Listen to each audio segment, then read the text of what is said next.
to unblock phone number on Redmi A5. Let me quickly show you how you can do this. First, you will have to go for the phone application, and right here there are two ways to actually unblock the number.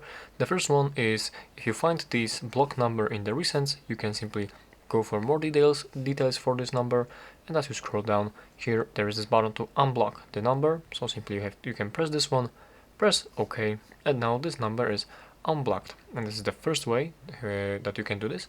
And the second one is you will have to press three dots on the top right corner and go for the settings.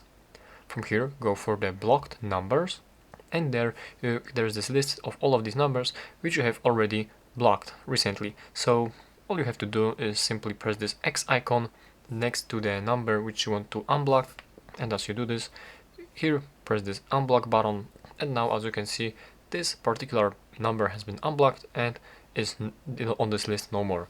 So that's how you can do this.